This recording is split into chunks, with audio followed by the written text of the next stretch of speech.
वर्धन वंश के खत्म होने के बाद प्राचीन भारतीय इतिहास का दरवाजा भी बंद हो जाता है और ये जो पूरा पिक्चर है आ जाता है उसका इंटरवल टाइम। इंटरवल के बाद की कहानी बहुत ही अलग होती है। अब हम लोग देखते हैं कि जो भारत है जिसके उत्तरी भाग में वर्धन वंश था, कुपोषित हो गया। ये रहा हमारा भारत, मान लो ये हमारा इलाका कह सकते हो वर्धन था। वर्धन हट गया और अब कुछ नए नए छोटे मोटे लोग आए जिनका नाम था, एक तो बंगाल में आ गए पाल वंश। ठीक है, मतलब इंटरवल के बाद की कहानी चल रही है। ये इंटरवल के बाद की कहानी में क्या हुआ, यहाँ पर आ गए पाल वंश। ये जो इलाका था ये हो गया हमारे पास गुर्जर प्रतिहार का, गुर्जर का। और ये जो इलाका है ये हो गया हमारा राष्ट्रकूट का, राष्ट्रकूट का। और अब शुरू हुआ हमारे मध्यकालीन भारतीय इतिहास का सफर। इस सफर में हम लोग देखते हैं कि 700 से लेकर 1200 के बीच का जो समय काल है पूर्व मध्यकालीन भारतीय इतिहास के रूप में हम लोग उसको पढ़ते हैं। और साथ ही अगर हम लोग ध्यान दें तो वर्धन वंश का जो पतन हम लोग कहेंगे वो लगभग 647-45 ईस्वी के लगभग में हो चुका था। 50 वर्षों के बीच जो कुछ भी हुआ वो सब भारत को कई टुकड़ों में विभाजित कर दिया। अंततः हम लोग देखते हैं कि राष्ट्रकूट, पाल और गुर्जर प्रतिहार, ये 3 बड़ी शक्तियाँ निकल कर आती हैं। इसके साथ यहाँ पर अगर सिंध के क्षेत्र के आसपास में आएंगे, यानी कि पाकिस्तान साइड में, तो पाकिस्तान साइड में हम लोग देखते हैं मुल्तान क्षेत्र होता है। तो आइए शुरू करते हैं पूर्व मध्यकाल को, जिसका समय काल चलता है 700 से 1200 ईस्वी तक। और इसमें जो भी कहानी है वो मोटा मोटा बता देता हूँ क्या हुआ इस कहानी में। इस कहानी में क्या होता है, 700 ईस्वी के लगभग हम लोग देखते हैं, 712 ईस्वी के लगभग में अरब आक्रमण होता है। अरब आक्रमण में क्या होता है, कहाँ होता है, मतलब हमारे भारतीय क्षेत्र के आसपास में होता है। अरब क्षेत्र में क्या होता है कि एक तो जहाज अरब का श्रीलंका से जा रहा था अपने देश, उसको जो है भारत के सिंध जो क्षेत्र है, यानी कि हम कह सकते हैं यहाँ का जो क्षेत्र है, ये आगे बढ़ेगा तो पाकिस्तान साइड आएगा ना, कराची वगैरह। तो इधर का जो क्षेत्र है यहाँ पर लोगों द्वारा उस जहाज को लूट लिया जाता है। तो ये जहाज लूट लिया जाता है, फिर जाता है हमारा अरब। अरब मतलब कि ये वाला क्षेत्र जो है ना, भारत इधर रहा, यहाँ पे इसको लूटा गया समुद्री इलाके के पास, और यहाँ पर अरब रहा। फिर ये अरब जाते हैं तो कहते हैं हम लोग को लूट लिया गया है। तो फिर अरब वाला कहता है कि हम जो वहाँ का शासक जो है जिसका नाम दाहिर होता है उसको कहता है कि तुम हमको मुआवजा दो, हमको क्षतिपूर्ति दो। तो दाहिर कहता है कि अरे यार, जो लूटा है वो लुटेरा है, हम काहे को दें। तो अरब वाला शासक कहता है कि मोहम्मद बिन कासिम रहता है उसका नाम, तो कहता है कि अब नहीं, अगर तुम दोगे क्षतिपूर्ति तो आओ आक्रमण कर देंगे तुम्हारे ऊपर। तो आक्रमण कर देता है। फिर वही होता है कि जीत जाते हैं हमारे अरब जी, अरब वाले इस युद्ध में जीत जाते हैं।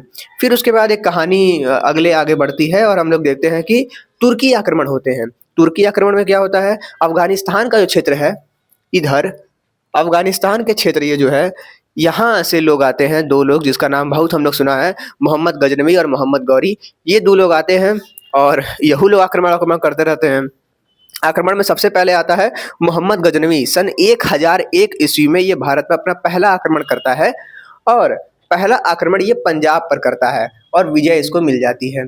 उसी तरह से करते करते 17 गो आक्रमण करता है। 17 में से 2 ठो और फेमस हैं। एक तो पहला आक्रमण पंजाब पे किया और उसके शासक को हरा दिया।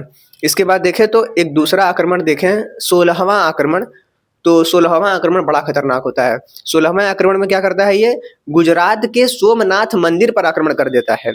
वहां पर जब आक्रमण करने जाता है तो लोग कहते हैं कि अरे मंदिर के पास जा रहा है, हमारे शिव जी हैं, उसको खुद ही भस्म कर देंगे।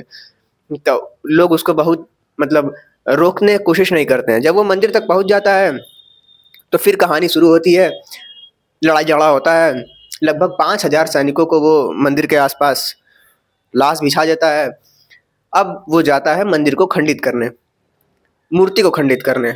मूर्ति को खंडित करने जैसे ही जाता है, तभी पुजारी जी आते हैं, कहते हैं कि अरे अरे, मूर्ति को मत तोड़ो, मैं तुम्हें ये जो हमारा मंदिर है इसका शाही खजाना देने के लिए तैयार हूँ। तुमने पूरी जिंदगी में इतना खजाना नहीं देखा होगा। जाता है मोहम्मद गजनवी, देख के एकदम पगला जाता है कि बाप रे बाप, इतना तो पूरा हमारे 100 पुश्तों में किसी ने नहीं देखा होगा, जितना इतना सोना हम देख लिए। 700 ऊँट मंगाता है। 700 ऊँट पर पूरा जो कहानी है वो चलता है, मतलब कि सोना, जवाहरात, चांदी, सब जो है 700 ऊँट पर लगता है। और फिर जब जाने को होता है तो आता है और सिपाहियों से कहता है, अरे भैया सोना तो लूट लिए मगर आपका मूर्तियाँ खंडित करके जाएंगे। सिपाहियों को भेजता है मूर्ति को तोड़ने के लिए, तो मूर्तियाँ जो होती है कि वो हवा में होती है, पता नहीं कैसे। भारतीयों का विज्ञान रहता है चुंबकीय शक्ति वगैरह के कारण, प्लस प्लस रिपेल। तो अब ऐसा कुछ कहानियों में है कि उसका तलवारवा जो है कि चिपक जाता है उसी में। अब मूर्ति टूटती ही नहीं है। लोग हर हर महादेव का नारा लगाने लगते हैं कि अरे भैया भगवान का स्वरूप आया है, मतलब भगवान पृथ्वी पर आए हैं, अब इसका संहार करेंगे। परंतु मोहम्मद गजनवी समझ जाता है कि भैया ये कुछ विज्ञान है। वो आता है और एक जोर से तलवार डालता है और शिव प्रतिमा को वो खंडित कर देता है, तोड़ देता है। तोड़ने के बाद वो सीधे समुद्री मार्ग से नहीं जाता है, वो भारत के इस तरह से जाता है। अफगानिस्तान से आया यहाँ पर और अब फिर इधर से जा सकता है, बट अब ये यहाँ से रेगिस्तानी इस इलाके से जाता है। जब रेगिस्तानी इलाकों जा रहा होता है तो इसको वहाँ के जो आसपास के क्षेत्र के जो राजा हैं वो सैनिक भेज देते हैं इसको पकड़ने के लिए कि उतना जो है लेके जा रहा है। तो होता क्या है कि जाट होते हैं उस समय, तो जाट इसको जो है पकड़ने के लिए भेज देते हैं अपना सैनिक रेगिस्तान में। ऊँट की जो पूरी जो पंक्तियां हैं वो एक के बाद एक चलती रहती हैं। दिमाग लगाता है, क्या करता है कि सारे ऊँट को एक ऐसे गोला बना लेता है, और सारे ऊँट का गोला बनाने के बाद पहले कैसे चल रहे थे ऊँट, ये रहा यहाँ पे रहा मोहम्मद गजनवी, ऊँट ऊँट ऊँट ऊँट ऊँट, फिर क्या होता है, फिर ऊँट ऊँट ऊँट ऊँट ऊँट ऊँट एक एकदम बीचे में, और इसके चारों तरफ सिपाही इधर से सब आक्रमण कर रहे हैं कि नहीं हमको हीरा जवाहर दे दो। मोहम्मद गजनवी क्या करता है कि उटवा पर से जो जितना छोटा मोटा चीज रहता है, मोती चांदी वांदी, वो लुटा देता है इन लोग पे। जैसे बारात में नहीं उड़ाते हैं, लूटो ससुरा 10 का नोटवा, तो अब लुटाने लगता है। छतरी कहते हैं कि कौन जाए जो है लड़ाई करने, लूटाए राजा, चांदी लूटाए राजा। सब लूटने लगते हैं। ये सफलता पूर्वक जो है बड़ी बड़ी सोने की जो जवाहरात हैं वो लेके चला जाता है अफगानिस्तान। फिर इसका लास्ट आक्रमण होता है 17वां आक्रमण। अच्छा, शिव मंदिर पर आक्रमण कब करता है? 1025 में करता है। इसके बाद जो आक्रमण होता है वो होता है 17वां आक्रमण। अभी मैं फिर से सारा बताऊंगा, बट 17वां आक्रमण होता है 1027 ईस्वी में। सिंध और मुल्तान की छत्र पर होती है, मतलब सिंध यानी कि ये वाला क्षेत्र, मतलब मुल्तान ये क्षेत्र पर होता है। यहाँ क्षेत्र पर वो आक्रमण करता है। मुल्तान इस जगह पर कहते हैं हम। यहाँ पर आक्रमण करता है, और यहाँ पर आक्रमण करने का कारण होता है कि जब ये जा रहा था तो जाट इसको परेशान किए थे। तो ये कहा था कि भी जा रहा हूँ, आऊँगा तब बड़ी तुम लोग को मारूंगा। आता है जाटों को दंडित करने के लिए मुल्तान क्षेत्र पर आक्रमण करता है, बड़ी मारता है। ठीक है, अगर हम लोग बात करें मोहम्मद गजनवी के भारत पर आक्रमण या फिर किसी भी देश पर आक्रमण करने का उद्देश्य की, तो ये चाहता है कि बस लूटपाट करे और इस्लाम धर्म का प्रचार करे। इसके बाद आते हैं मोहम्मद गौरी। ये पूरी कहानी अभी मैं ऊपर पर बता रहा हूँ, फिर यहाँ पर ही बताऊंगा। मोहम्मद गौरी जी आते हैं। मोहम्मद गौरी का शासनकाल, मतलब शासनकाल क्या कहूँ, मोहम्मद गजनवी से काफ़ी बाद के आते हैं। मोहम्मद गजनवी जितना चालाक था उतना तेज मोहम्मद गौरी नहीं होते हैं। 1175 के आसपास हम कह सकते हैं कि प्रथम आक्रमण होता है मोहम्मद गौरी का। वो अफगानिस्तान के गोर कबीला क्षेत्र से होता है, और हम लोग देखते हैं कि पहला आक्रमण जो करता है मुल्तान के करमाथी जाति के मुस्लिमों पर करता है। लो भैया, करमाथी जाति के, मुल्तान मतलब यही क्षेत्र जहाँ पर गौरी ने आक्रमण किया था, तो मुसलमाने पर यह आक्रमण कर देता है, पहला का आक्रमण। फिर उसके बाद होता है दूसरा का आक्रमण। दूसरे आक्रमण की बात करें तो दूसरे आक्रमण में बड़ा खतरनाक तरीके से पराजित हुआ जाता है ये चालुक्य वंश के भीम द्वितीय के द्वारा, या भीमदेव द्वितीय भी कहीं ऊपर लिखा रहता है। दूसरा आक्रमण 1178 में करता है, और पराजित हो जाता है वहाँ के राजा के द्वारा। कहानी थोड़ी और आगे बढ़ती है। पराजित होने के बाद मरता नहीं है, फिर आता है ससुरा तराइन के युद्ध में। 1198 और 91 के लगभग में ये आता है। तो सबसे पहले आता है 91 में तराइन क्षेत्र में आता है और पृथ्वीराज चौहान के साथ युद्ध करता है। पृथ्वीराज चौहान इसको बड़ी मारते हैं। अब फिर लास्ट में भाग रहा होता है ये, तब भागते भागते उसके जो चंद बरजाई रहते हैं पृथ्वीराज चौहान के दरबार के, एक कवि कह सकते हो, तो वो कहते हैं कि अरे वो मोहम्मद गौरी भाग रहा है, उसको मार दीजिए, नहीं तो आगे जाकर ही बहुत परेशान करेगा हम लोगों को। विक्रमादित्य कहते हैं, अरे सॉरी, चौहान जी जो हैं, पृथ्वीराज चौहान कहते हैं कि नहीं नहीं, पीछे पीठ दिखाए हुए जो शासक है उस पर हम वार नहीं करते, क्योंकि वो खुद ही डर के भाग रहा है। अभी वार नहीं करेंगे, फिर आएगा, फिर लड़ेगा, फिर हराएंगे। इस कहानी में क्या होता है, मोहम्मद गौरी भाग जाता है। अब फिर से जो है कि कहानी थोड़ी और आगे पीछे होती है। अब फिर तराइन का द्वितीय युद्ध होता है। तराइन के द्वितीय युद्ध में, प्रथम युद्ध में क्या हुआ, विक्रमादित्य में बोल दे रहा हूँ बार बार, पृथ्वीराज चौहान जीतते हैं। और फिर तराइन के द्वितीय युद्ध में, जो कि 1192 ईस्वी में होता है, वो उसमें थोड़ा सा खतरनाक होता है। गौरी जो है वो पृथ्वीराज को पराजित करके अब पृथ्वीराज को अंधा करवा देता है। अंधा करवाने के बाद क्या होता है भाई, अंधा करवा के कारागार में डाल देता है। बड़े दिन तक वो कारागार में रहते हैं। मैंने बताया था कि इनके दरबार में एक दरबार में एक कवि है चंद बरदाई। तो चंद बरदाई जाते हैं कारागार में मिलने के लिए, तो कहते हैं, अरे राजा आपका तो हालत बहुत खराब है, आपको अंधा करा दिया गया है। विक्रमादित्य कहते, अरे यार विक्रमादित्य नहीं, मतलब कि चौहान जी कहते हैं, पृथ्वीराज चौहान कहते हैं कि मैं गौरी को मारना चाहता हूँ, मोहम्मद गौरी को, चाहे कुछ भी हो जाए, तुम बस मुझे राज दरबार में ले जाओ एक बार, बाकी मैं उसको देख लूंगा।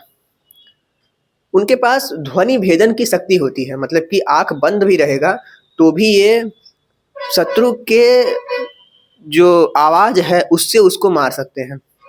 अब कहानी आगे बढ़ती है और एक चंद्रबरदाई दिमाग लगाते हैं और कहते हैं कि मैं ये कहूँगा कि ये जो हमारे चौहान जी हैं, पृथ्वीराज चौहान अंधे हैं, परंतु फिर भी वो अपना एक कला दिखाना चाहते हैं दरबार में।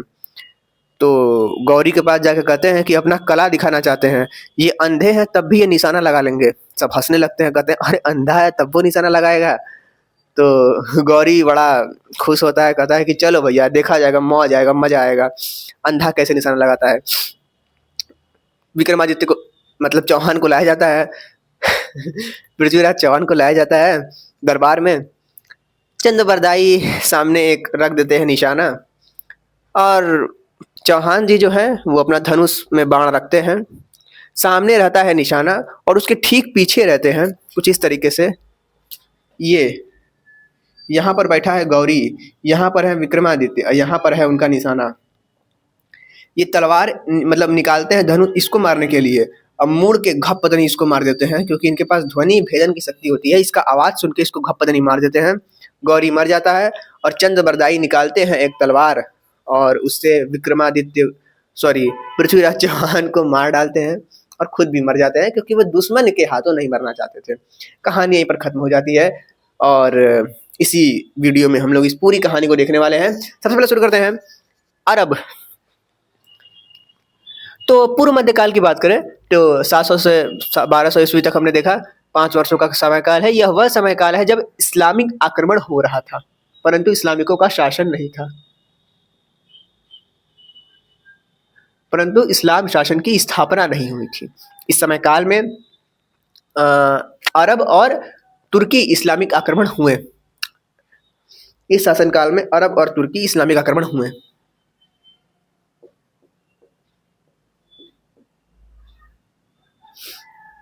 तुर्की इस्लामिक आक्रमण हुए। अरब आक्रमण करके नेतृत्वकर्ता कौन है, मोहम्मद बिन कासिम, मैंने बताया था, मोहम्मद बिन, और इसके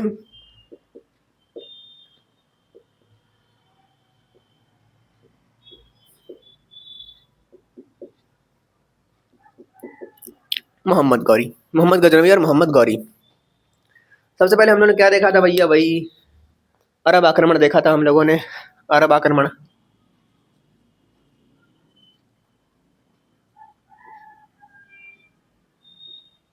712 एडी। तो 712 एडी 712 एडी में अरब सागर मोहम्मद बिन कासिम ने सिंध क्षेत्र के शासक दाहिर पर आक्रमण किया।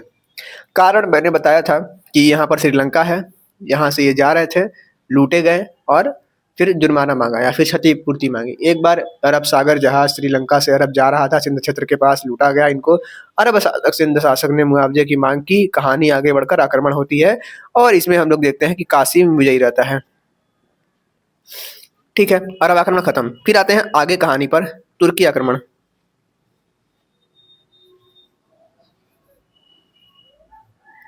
तुर्की आक्रमण की बात करें तो 2 आक्रमण है, मोहम्मद गजनवी और मोहम्मद गौरी। गजनवी 1000 से 27 तक वार करता है और ये वार करता है 1175 से 1192-93 मान के चलो, 92 में तो जीत ही जाता है ये। ठीक है, मोहम्मद गजनवी का आक्रमण, इसने भारत पर 17 बार आक्रमण किया। मैंने बताया है। समयकाल की बात करें तो 1000 से 1027 एडी। प्रथम आक्रमण पंजाब के शासक यशपाल शायद एक नाम रहता है, जयपाल नाम रहता है, जयपाल को पराजित करता है। जयपाल को पराजित करता है भैया, पराजित करता है। 16वां आक्रमण सोमनाथ मंदिर पर करता है। शिव मंदिर को जो है पूरी कहानी मैंने बताई दी है, खंडित करने जा रहा था, तभी पुजारी उसे खजाने का द्वार बता देते हैं, खजाना लूटा जाता है, शिव मूर्ति तोड़ी जाती है और रेगिस्तान मार्ग से ये घर निकल जाता है। 16वां आक्रमण कब हुआ था? तो ये हुआ था 1025 में हुआ था। ठीक है, ये देख लेना, थोड़ा सा नीचे मैंने लिखा है वो दिख नहीं रहा होगा आपको। आगे बढ़े 17वां आक्रमण तो 1027 ईस्वी में सिंध और मुल्तान के टेरिटरी क्षेत्र में जाटों को दंड निकल करता है। उद्देश्य करें तो भारत को लूटना और इस्लाम का प्रचार करना, इसका मुख्य उद्देश्य रहता है। मोहम्मद गौरी का आक्रमण होता है। इसके बाद ये अफगानिस्तान के गोर कबीला क्षेत्र से था। अगर हमसे पूछेगा कोई कि मोहम्मद गजनवी कहाँ से था, तो ये गजनी से था, गजनी क्षेत्र से था, अफगानिस्तान से ही था, गजनी क्षेत्र से। दोनों अफगानिस्तान से हुआ, अफगानिस्तान के टाइम पर हमारा हुआ करता था। फिर ईरान उरान सब आके अफगानिस्तान में कब्जा कर लिए और फिर ये भी इस्लामिक हो गया। फिर तो पूरा कहानी है इस्लामिक चल रही है, उधर इधर हिंदू इधर इस्लाम। खैर, अफगानिस्तान के गोर कबीला क्षेत्र से प्रथम आक्रमण होता है 1175 में। 1175 में प्रथम आक्रमण मुल्तान के करमाथी जाति के मुस्लिमों पर होता है। बताया था मैंने। द्वितीय आक्रमण जो है भीम द्वितीय इसको पराजित करते हैं। भीम सेकंड ने बुरी तरह पराजित किया। गुजरात के चालुक्य शासक थे ये। ठीक है, अच्छा, मोहम्मद गौरी सोचा था कि गुजरात पर आक्रमण किया था मोहम्मद गजनवी, उतना लूट के आया था, हम जाके लूट के आएंगे। तो एक गया जो है लड़ाई झगड़ा करने, बेचारा खुदे हार गया। 1191 पर होता है अगली कहानी, तराइन का युद्ध। किसके द्वारा लिखा जाता है? तो ये होता है हमारे चंद्रगुप्त नहीं रहे, पृथ्वीराज चौहान और मोहम्मद गौरी के बीच में। मोहम्मद गौरी के बीच में होता है। पृथ्वीराज चौहान बड़े बुरी तरीके से गौरी को हरा देते हैं तराइन के प्रथम युद्ध में। द्वितीय युद्ध में कहानी कुछ ऐसी हो जाती है कि इस बार मोहम्मद गौरी जो है वो हरा देता है पृथ्वीराज को। पहले वाले में पृथ्वीराज चौहान ने गौरी को पुनः हराया, इस युद्ध में पुनः हराया। अच्छा, पहली बार पराजित किया गुजरात में, फिर आया लड़ने के लिए। कहाँ? तराइन में, उधर हिमाचल का क्षेत्र कह सकते हो एक तरीके से। पृथ्वीराज, गुजरात हिमाचल, पृथ्वीराज चौहान ने फिर से पराजित किया। एक बार पराजित हुआ किससे? 78 में भीम द्वितीय से, और फिर पराजित होता है 91 में पृथ्वीराज चौहान से। फिर 1192 में फिर आता है। इस युद्ध में गौरी ने पृथ्वीराज को पराजित कर दिया, अंधा करवा के कारागार में डाला। चंद बरदाई उससे मिलने आए, प्लान बना इन दोनों के बीच में, और अंततः हम लोग देखते हैं कि पृथ्वीराज ने गौरी को मार डाला। कैसे मारा? मैंने बताया है कि इस तरीके से यहाँ पर बैठा था पृथ्वीराज, यहाँ पर थे, निशाना लगाने यहाँ पर मार दिया, फटा नहीं उधर उधर। ऐसे थे हमारे पृथ्वीराज चौहान, ध्वनि भेदन की शक्ति थी इनके पास।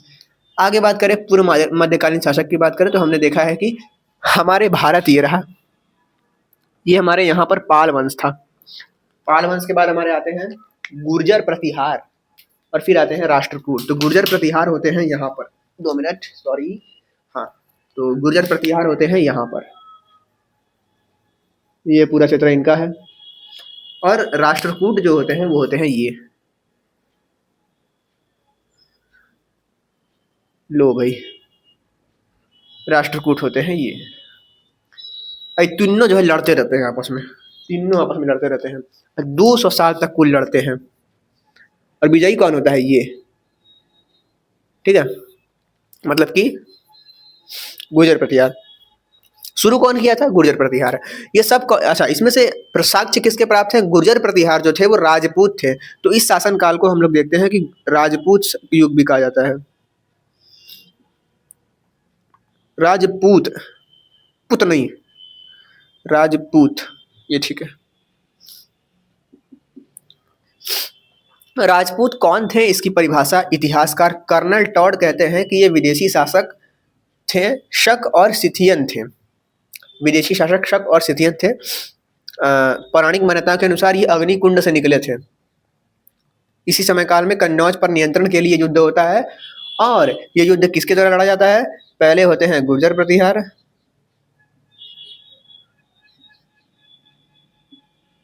फिर होते हैं हमारे पाल वंश, और होते हैं राष्ट्रकूट। ये हमारा दक्कन का साइड है, ये बंगाल है,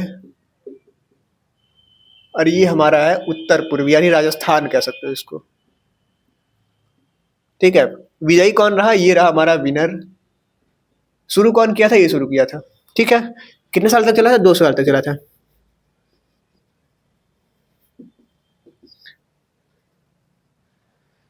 चलो भैया, यही थी हमारी कहानी। मिलते हैं नेक्स्ट वीडियो में किसी नए टॉपिक के साथ। Bye bye.